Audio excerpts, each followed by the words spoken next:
Bible संवाद में आपका स्वागत है। आज हम बाइबल के एक महत्वपूर्ण संदेश पर ध्यान देंगे, विश्वास और कर्म का आपसी संबंध। बाइबल हमें सिखाती है कि केवल विश्वास ही नहीं, बल्कि हमारे कर्म भी ईश्वर की दृष्टि में उतने ही महत्वपूर्ण हैं। विश्वास और कर्म एक ही सिक्के के दो पहलू हैं और दोनों साथ साथ चलते हैं। विश्वास की नींव। विश्वास वह आधार है जिस पर हमारा आध्यात्मिक जीवन टिका हुआ है। इब्रानियों 11:1 कहता है, अब विश्वास आशा की हुई वस्तुओं का निश्चय और अनदेखी वस्तुओं का प्रमाण है। इसका अर्थ है कि विश्वास वह भरोसा है जो हम उन चीजों में रखते हैं जिन्हें हमने देखा नहीं, लेकिन हमें उनकी सच्चाई पर पूर्ण विश्वास है। उदाहरण के लिए, अब्राहम का विश्वास इतना दृढ़ था कि उसने अपने बेटे इसहाक को ईश्वर की आज्ञा अनुसार बलिदान करने के लिए तैयार किया। उत्पत्ति 22। उसका विश्वास इतना प्रबल था कि उसने ईश्वर की योजनाओं पर संदेह नहीं किया। कर्म की आवश्यकता। लेकिन बाइबल हमें यह भी सिखाती है कि विश्वास केवल विश्वास तक सीमित नहीं होना चाहिए। याकूब 2:26 में लिखा है, क्योंकि जैसे शरीर आत्मा बिना मरा हुआ है, वैसे ही विश्वास भी कर्मों के बिना मरा हुआ है। इसका मतलब यह है कि यदि हमारा विश्वास सच्चा है तो उसे हमारे कार्यों में भी प्रतिबिंबित होना चाहिए। उदाहरण के लिए, जब यीशु ने अंधे व्यक्ति को चंगा किया, मरकुस 10:46, उसने उस व्यक्ति से कहा, तेरे विश्वास ने तुझे अच्छा किया है। लेकिन उस अंधे व्यक्ति ने केवल विश्वास नहीं किया, बल्कि उसने कार्य भी किया। वह यीशु के पास गया, पुकारा और उसकी ओर बढ़ा। यही हमारे जीवन में भी लागू होता है, विश्वास और कर्म का समन्वय। यीशु ने भी यह सिखाया कि हमारे कर्म हमारे विश्वास का प्रमाण है। मत्ती 7:21 में यीशु कहते हैं, प्रभु प्रभु कहने वाला हर कोई स्वर्ग के राज्य में प्रवेश नहीं करेगा, बल्कि वह जो मेरे पिता की इच्छा पर चलता है। यहां स्पष्ट है कि केवल यह कहना कि हमें विश्वास है पर्याप्त नहीं है। हमें अपने विश्वास के अनुसार जीवन जीना होगा और अपने कार्यों द्वारा परमेश्वर की इच्छा पूरी करनी होगी। एक और उदाहरण लें, लूका 10:25 में दयालु समारी का दृष्टांत। यहां एक व्यक्ति को बुरी तरह पीटा गया और एक याजक और लेवी उस व्यक्ति को देखकर भी उसकी मदद करने से कतराए। लेकिन एक समारी आया और उसने न केवल उसे देखा, बल्कि उसकी देखभाल की और उसे ठीक करवाया।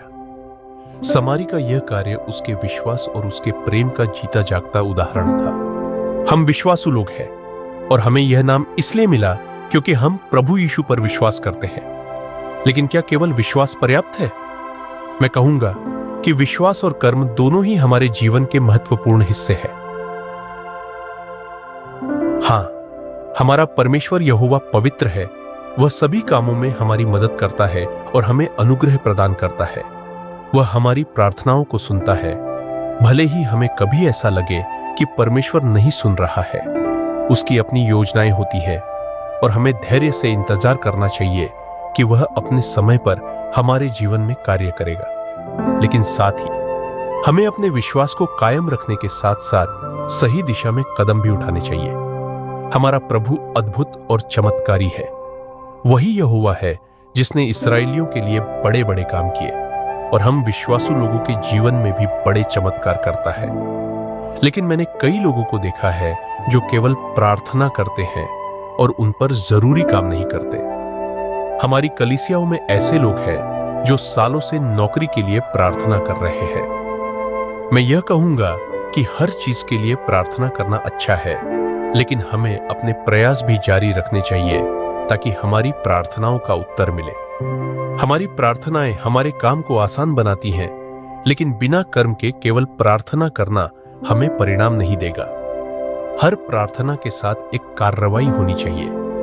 हमारा परमेश्वर न्यायप्रिय है, चाहे वह विश्वासियों के लिए हो या अविश्वासियों के लिए। विश्वासु होने के नाते हमारी प्रार्थनाएं हमारे कार्यों को आसान बनाती है, लेकिन हमें भी पूरी लगन से प्रयास करते रहना चाहिए।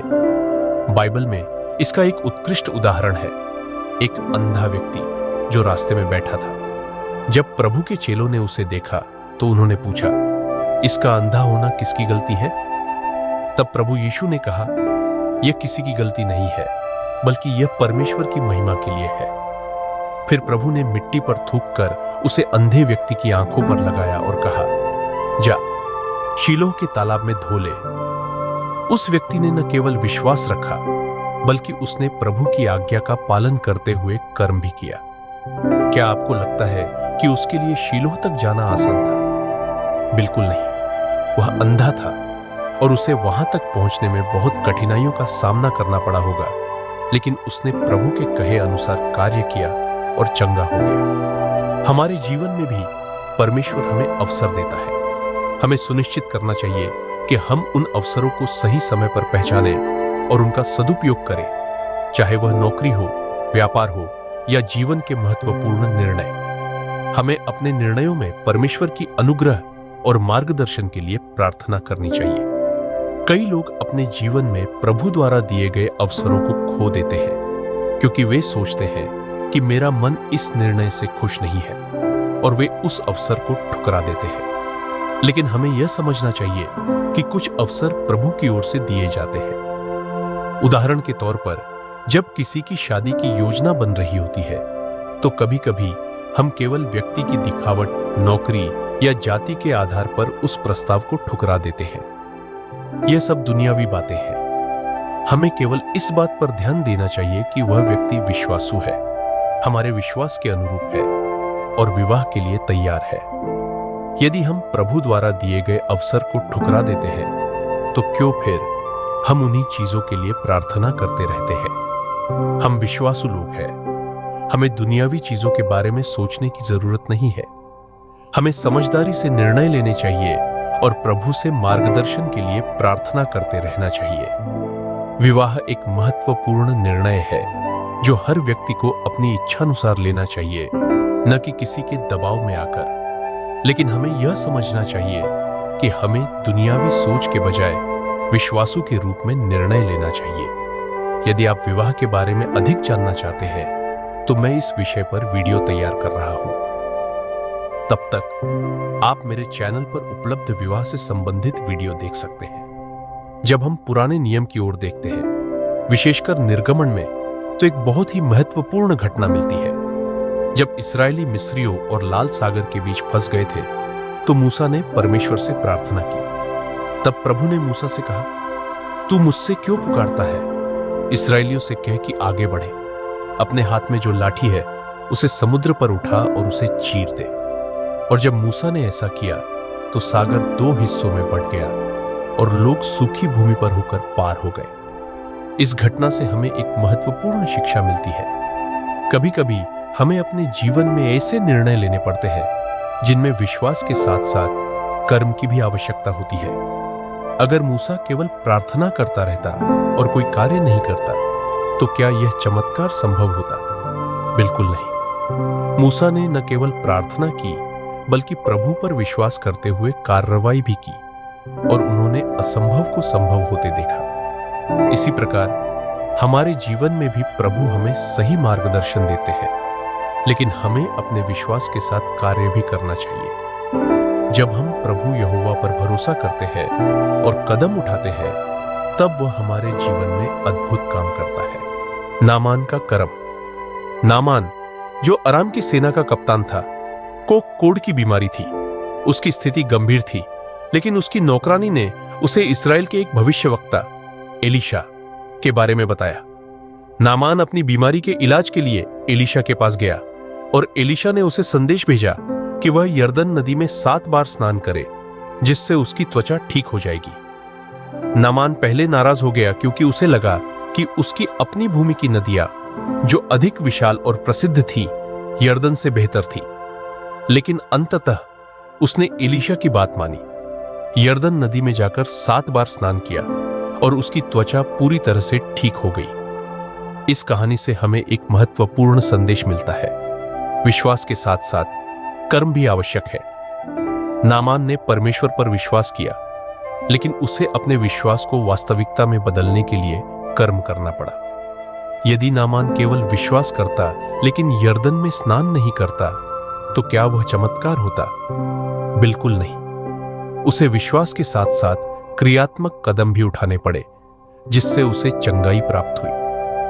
यह उदाहरण हमें सिखाता है कि कि हमारे जीवन में भी सिर्फ प्रार्थना और विश्वास ही नहीं, बल्कि प्रभु के निर्देशानुसार कर्म करना भी अनिवार्य है। जब हम विश्वास और कर्म दोनों का पालन करते हैं, तभी हम प्रभु की आशीषों को अनुभव कर सकते हैं। हाँ, कभी कभी प्रभु हमारी प्रार्थनाओं का उत्तर देने में समय लेते हैं, लेकिन यह पूरी तरह से प्रभु यहोवा का निर्णय होता है। यदि हमारे उत्तर में देरी होती है, तो हमें विश्वास रखना चाहिए कि वह इस देरी के माध्यम से हमारे लिए कुछ महान कार्य करने की योजना बना रहे हैं। प्रभु हमेशा हमारे भले के लिए काम करते हैं और उनकी योजना सर्वश्रेष्ठ होती है। हमें धैर्य और विश्वास के साथ प्रतीक्षा करनी चाहिए। आइए हम सब मिलकर प्रार्थना करें। हे प्रेममयी परमेश्वर, हम आपके अनुग्रह और दया के लिए आपका धन्यवाद करते हैं।